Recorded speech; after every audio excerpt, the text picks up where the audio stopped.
What's up guys, it's Paraly5er here, and today we're going to be updating our Trinket tier list inside of Grounded. This is for the 1.3 update version. We've got all the new trinkets here, as well as all the trinkets that got changed are at the bottom of the screen, and then the ones that are still in the list are where I ranked them last time. They haven't changed since last time, but I'm still allowed to change my opinion. So let's start by going through these trinkets and seeing if I want to change my opinion on any of them so far. I think I'm going to start with the Insulating Lava Spike. I'm going to move this down to A tier, I think. Is it a good trinket? Yes. Is it an S tier trinket? Not really. It's easy to get, and it reduces your sizzle. But it's only good to use in those sizzle areas. You can't use it anywhere else. So I don't know why I put it in S to begin with. It's not an all-purpose trinket. It's one of those trinkets that's good for a specific use, and it's easy to get, but it's not great. Thor's Pendant and Gum Trinket are staying in S tier. They're both amazing. The Gum Trinket's really good for getting a lot of the boss trinkets in the game, and it's a guaranteed drop. It's easy to get. It stays in S. Thor's Pendant, it's guaranteed drop, easy to get. It stays in S. It does all these amazing effects, which make it unbelievably good. The Fungal Charm is really good if you can get it. I know in my 100 Days world, I broke fungus for literally 100 days straight, pretty much, and didn't get this trinket. It's really hard to get, but it is a really good trinket once you get it. It's really good for the infected wolf spider fight. It can be used in the infected broodmother fight, although it's not usually my go-to trinket. But I'm going to keep it in A tier. The Salt Trinket is in A tier because it's easier to get than all the other candy trinkets because there's just so much salt in the salt mines. Even though these two are 2% drops and this one's a 1%, I feel like this is the easiest elemental charm to get. It is effective against less enemies than these two, but I think I'm going to keep it in A tier. I do find myself using it from time to time. If I do get it against enemies that are weak to salty, like the Wasp Queen, or against the Mantis, or against, anything that's weak to salty, it can be pretty useful against. The Whittle Widowling Trinket remains in A tier. It summons Widowlings. Pretty useful trinket, self-explanatory. Sarah's Charm, I'm going to keep in B tier. It's one of those ones you can get guaranteed. It's pretty useful, but it's not perfect. Shield Solidifier, again, I'll keep in B. The Spicy and the Fresh Charm can stay in B as well. The Billy Hog, it can stay in C. It has its uses. I personally would never use it, but I can see some people might just not want to collect food. But food is much better if you can get meals, because meals will give you a bunch of buffs, which this trinket doesn't give you when equipped. Power Droplet, Toxicology Badge, fun fact, the only badge in the update that didn't have its effects changed. Volatile Fang, actually, I'm going to boost up to B. I think this trinket's pretty underrated. Is it hard to get? Yes. You have to steal it from an infected wolf spider, which is very dangerous. But I actually have used it recently, and it feels like it goes off more than it says. It goes off relatively often, and I really like the use of this trinket. So I'm actually going to move it up to B. I've seen it used a lot in custom maps, and I've quite enjoyed using it. It does block your vision a bit when using it, but if you're in third person, you should be fine. Sour Trinket can stay in C. It's good for a couple of enemies. It's just really hard to get is the problem. 1% chance from sour candies, which don't have that many spawn points on the map. Next, let's move on to the gliders. Now, technically this isn't a trinket anymore, but it's in my trinket tier list, so it is what it is. The fluffy one now has infinite uses. Previously, I had this trinket in A tier, which it had limited use. I guess technically now it has to be an S tier trinket. It has unlimited uses. Me personally, I don't like equipping it. I actually prefer the single-use tufts, which I'm going to keep in A tier where they were before. I kind of prefer them. They are going to take up an inventory space either way, because I'm going to carry another trinket that I want equipped whenever I'm fighting. And switching the trinket non-stop, I'm not really a fan of. I kind of just prefer to have the dandelion tufts in my inventory the whole time. I know some people prefer the trinket. I would say the trinket is technically S tier because it's infinite uses, allows you to glide, it stops you from taking fall damage. It's just a really, really good trinket. But I will say I personally prefer the dandelion tuft. But yeah, it's pretty relatively easy to get, and it has very good infinite uses. You never have to get another one once you get one, so you can't not say it's S tier. Next, we have the Fancy Fletchling, which was changed. It now speeds up exhaustion recovery even more than before. It's D tier. This trinket's for like bow builds and stuff, but I just don't think it's very good, if I'm completely honest. I'm not a fan of the trinket at all, so it's staying in D. In 1.3, they doubled the proc chance of the Rotten Berry Charm, which means it goes off twice as often as it used to. It's still D tier, it's trash, don't use it. It only works with rotten weapons, and all the rotten weapons in the game are pretty god-awful. They do way less damage than the regular versions, so don't use them, please. Next, we have the Speed Droplet, which no longer reduces your sprint stamina. So it used to reduce the amount of stamina you used while sprinting. Now all it does is boost your speed. I'm going to put it in C.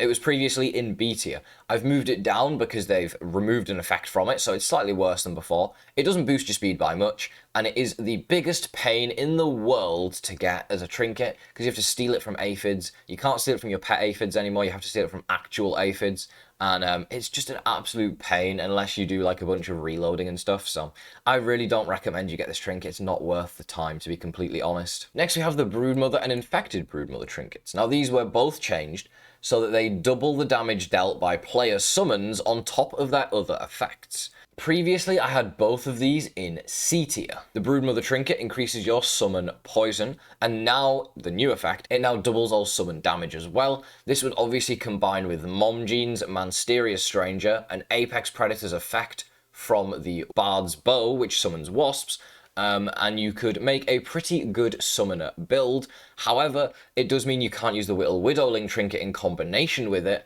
because you can't have two trinkets equipped at once, which I still think should be a thing. You should be able to spend like 10 molars to get a new trinket slot or something. I think they missed a trick on that one. It was previously in C. I'm going to move it up to B because this trinket is heavily focused around summoning, and now doubling the damage of summons on top of that means it is much better than before. It definitely is one you should use in a summoner build. Is it better than the Widowling? It's hard to say, to be completely honest. I think the thing that makes this not as good is the Widowling's a guaranteed drop from the Brawny Boy bin, whereas the Broodmother trinket can be a little difficult to get from the Broodmother, unless you've got like Sticky Fingers and Rascal Rogue and stuff, and even then it can be a bit of a pain, so we're going to leave it in B tier. Now the Infected Broodmother trinket makes it so that all summons have a 25% chance to cause explosion on hits, dealing 70 explosive damage. Deals damage to everything nearby, players included, apart from the summon that caused it. So this trinket is really good if you're running a summoner build, yet again. I would say you could argue it is better than the Broodmother trinket. However, I'm going to keep it in the same tier because it's much harder to get. You have to steal it from the Infected Broodmother, which is even harder than the Broodmother. And yeah, I think the explosive damage from this is really good. The problem is you get it from the Infected Broodmother. By the time you've done that, you're at the very end of the game, so you're kind of getting scammed. You're not going to use it too much. But if you're running a summoner build at the very end of the game, I can see how this could be a really good one, with a bunch of like spiderlings and the mant and the wasps and a bunch of explosions, and it's going to cause hell, but I'm sure it's a lot of fun. So yeah, I definitely think it could be a fun one to try out for sure. Next up we have the Mantis trinket, which got completely revamped. It now does combo finishes grant a stacking crit chance buff until you crit. Now previously I had this in D tier because the Mantis trinket was god awful and useless. So yeah, essentially the way this works, the third hit of every combo increases the player's crit chance by 2%. This stacks infinitely until a crit is triggered, in which the effect resets. This only applies to weapons with 3-hit combos. Now the best weapon to use this on would of course be the Mantis Scythe, as it's the fastest swinging 3-hit combo weapon, I believe, once you have the Apex Predator effect. But is this effect any good? A 2% boost every hit until you hit a crit. If you are already running a really high crit build, then you could get up to about a 20% chance to crit. And by the time you're doing a 3-hit combo, you're gonna hit a crit within 2 combos if you have a 20% crit chance. So it's pointless because you're boosting it by 2%. It's barely boosting it at all, and it's going to reset so frequently that it's pointless. If you're running a build which has barely any crit chance, then that 2% increase is going to build up and give you crits, but you might as well just be running a crit build at that point. So I don't really see the incentive behind this trinket, if I'm honest. I don't see why that would be a good thing to have equipped. I can't quite wrap my head around the trinket. Like, why would you want that 2% boost? You could just run a crit build, and if you're running a crit build, the 2% boost is pretty much useless because you're going to be critting every 5-6 hits roughly, with that 20-ish% crit chance that you should have on a good crit build. So yeah, I can't really see the incentive behind this one. Also a pain to get because it comes from the Mantis. I'm going to keep it in D tier. Maybe someone in the comments can tell me that it's an amazing trinket, but I just don't see it personally, so I'm keeping it in D tier. Next up, we have the Wasp Queen trinket. They actually changed the arrow refund chance. They increased it slightly. This was previously in A tier. I'm going to keep it in A tier. The reason it's not quite S, it's a bit of a pain to get, but the way this trinket works is when you shoot arrows, it gives you a chance to basically keep that arrow when shot. It's actually really good for regular arrows, feather arrows, and splinter arrows, because you can farm infinite of them by just shooting your bow or crossbow over and over and over and over again, which is very, very useful in the late game. Obviously, bit of a difficult one to get, but I would say it is a very good trinket to have purely for the fact you get infinite arrows. I don't really use it outside of that, to be honest. But yeah, I'm not really much of a bow user either. But I can see the incentive behind this. It is a bit difficult to get from the Wasp Queen, of course, but we will leave it in A tier where it belongs. Next, we have the badges. Now, previously, these were not as strong. They basically buffed them all up, juiced them all up. First, we have the Biomed badge. This one heals you over time, and they tripled the healing it does over time from 1 health every 10 seconds to 3 health every 10 seconds. But they also tripled the food drain effect that it gives you, so it drains 6 food every 10 seconds. I'm going to keep this in D tier. I don't like this badge. It just makes you really, really hungry, unless for some reason you have a buttload of food, then I really wouldn't recommend that you run this. Then we have the Compliance badge. They increase the amount of damage resistance that you lose when you have this equipped. It now reduces your damage resistance by 45%. Now, I know some of you really love this trinket, and previously I put it in B, but it's going in C tier now. You basically sacrifice almost half of your defense so that you can get a parry heal. Is the parry heal decent? Yeah, it heals you a decent amount. But you're going to die in like 1 hit in WoW mode. Genuinely, WoW mode, you would die in a single hit. On medium, you would probably still die in 3 or 4 hits. It's not worth running. It's simply not worth the extra damage you take. Just carry some bandages, carry some smoothies. I don't recommend the Compliance badge. It's going down to C tier this time. Next, we have the Defense badge, which reduces the damage you deal now by 30%, but it's going to reduce the damage you take by 35% now. So you do deal a good amount less damage, but this is one of those ones that's really good if you're really struggling on like certain enemies, and you're taking too much damage, and that's what's causing you to fail these fights, because this is going to make you take a lot less damage. It also makes you deal less, so it's going to make a fight take a lot longer, but it is a pretty useful badge for that reason. Previously, I had it in A. I am going to move it down to B, as I think it's slightly worse than before. Even though you do take less damage now, you do also deal less damage. This one in particular can be really good if you're struggling on WoW mode. I wouldn't really use it on medium. I don't think it's completely necessary. But yeah, it's going to make it so you can survive. This badge was actually the only reason I was able to fight the infected wolf spider on WoW, because without it, I would have died. Because the explosive attack would have just killed me, to be completely honest. And I didn't have the fungal charm because I got unlucky. So this badge pretty much saved my playthrough and allowed me to get the gold card from that guy. So big shout out to the Defense badge. It has a special place in my heart. Next up, we have the Entomologist badge, which was increased, the damage increase it gives you. It now boosts 15% damage on all sources of damage. Now, previously, I had this badge in D tier. I'm going to move it up to C tier. I think I slightly underrated this badge. It stops you from parrying, yes, but there are certain situations where that can be good. If you're using a shield and you don't need the ability to parry and you're going for like a barbarian shield build, like against the Mantis, for example, then I think this badge can actually be really, really useful for that. So for that reason, it's moving up to a C tier now. I would only use it if you're using a shield. I wouldn't recommend using it for any other reason, but you could also make the argument that when this is equipped with a shield, the shield reduces your damage by 20%, this badge boosts it by 15%, so you're actually still missing out on 5% damage, but there are some enemies that I would use it against, like the Mantis, like I say, because if you have the parry debuff she gives you, it makes it a lot harder to parry, so I would just recommend not parrying and just going with a blocking build with the Entomologist badge. But that's maybe one of the only situations where this is actually very useful. It's not a great badge by any means, and I wouldn't use it myself personally. Next, we have the Health and Safety badge. Now, this one was overhauled in terms of the negative effect. You used to get a constant bleed effect, but they now change it so it reduces your damage resist by the same amount that the Compliance badge does, but it gives you a lifesteal increase it's going in D tier. Now, the Compliance badge gives you the same damage resist debuff. So they both give you the same negative effect. The Compliance badge gives you parry, heal. The Health and Safety badge just gives you extra lifesteal. It's not worth it. If you want a lifesteal build, don't run this trinket. Just run some other trinket, I don't care what, and then just run like Ladybug Armor and a Mosquito Needle. I'd rather use a Mosquito Needle than this badge, because this badge will just get you killed. It's really not worth it. So it's going in D tier. Don't use this badge. And then finally we have the Intern badge, which previously was in B tier. Now the change to this was they increased the hauling amount that you get, but they also increased the amount that your movement speed is reduced. I'm going to move it down to C tier, honestly. I think that making it so that it makes you slower, it's just not worth it anymore.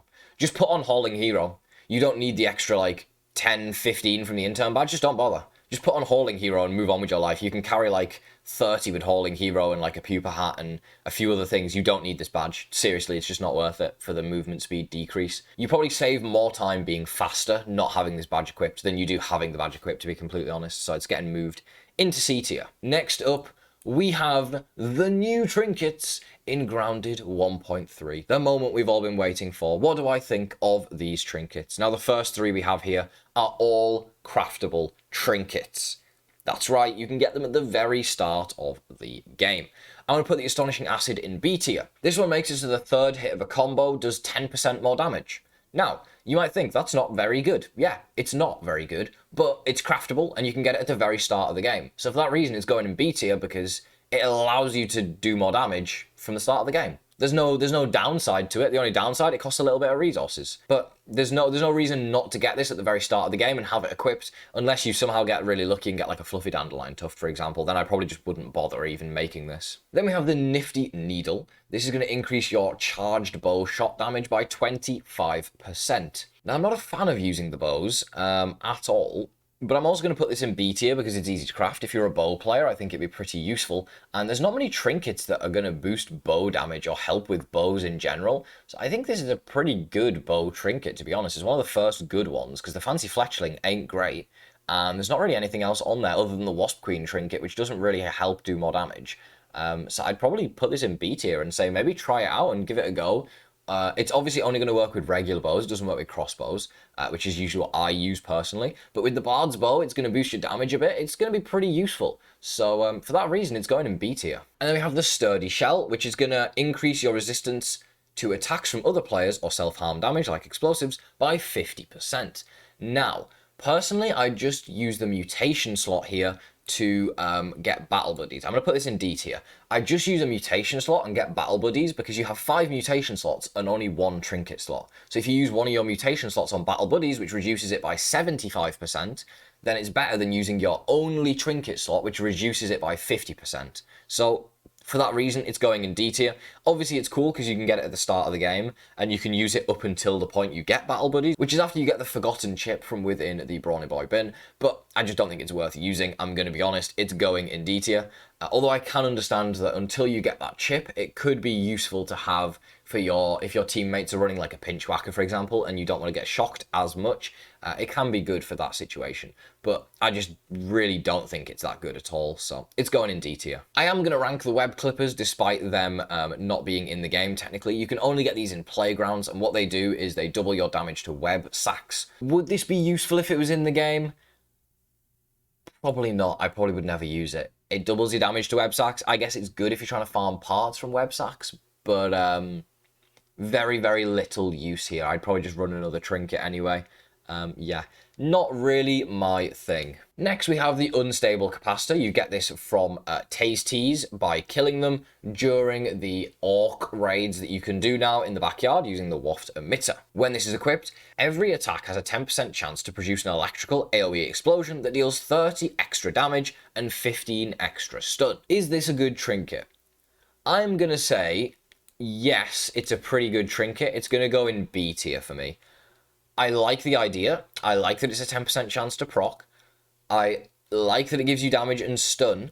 What I don't like is you can only get it once you've unlocked Orc Raids, which is really late into the game. It's actually a pretty difficult trinket to get, I'm going to be honest. I struggled pretty badly getting this off of Orc Raids, and the Orc receivers aren't really renewable, so it's going to take you quite a while to get this trinket, and it's not worth all of the effort it takes to get, whereas you could just be running like a Thor's Pendant, which you can just go into the upper yard and grab, right? The final trinket, last but not least, the Giddy Goop. Not only is this trinket S tier, it's going to go all the way to the left. I haven't organized any of the other trinkets by how good they are from left to right, but this one is S+. This is now my favorite trinket in the game. This makes this the third hit of every combo shoots a stream of Firefly goop. It is a 1% drop chance from a Firefly, or a 1 in 15 chance if you're stealing it. Although, I'll be honest, I got like 3 or 4 of these when killing my Fireflies on my 100 days to get the gold card. So I think 1% is a bit low. It doesn't seem that low when I was getting it, but maybe I was just really lucky. I'm just going to believe the wiki here. It's worth it. It's worth the 1%. Yeah, it does a combo that is going to deal 25 damage, 25 generic damage on every third hit of your combo, and it also inflicts minus movement speed and minus attack speed on whichever creatures you hit, which is really, really good for fighting Black Widows, for fighting the infected Broodmother, or any other enemy, basically. It's just insanely good. It also has a good stun value. It doesn't say on the wiki how much stun it gives, but it definitely also inflicts a good amount of stun, and for that reason it's S tier. It's probably my new favorite trinket in Grounded, if I'm completely honest. I run this thing all the time. It makes the game so much easier, and when combined with that termite armor, or termite chestplate, whatever you want to call it, it just is an insane combination that is lethal and extremely overpowered, so for that reason it's going in S tier. That is my completed updated 1.3 trinket list. Let me know your opinions in the comments down below. Don't roast me too hard, but you're more than welcome to let me know what you think. That's going to call it for the video. If you enjoyed it, don't forget to leave a like on it, and I'll see you in the next Grounded video. I hope you all have a great rest of your day.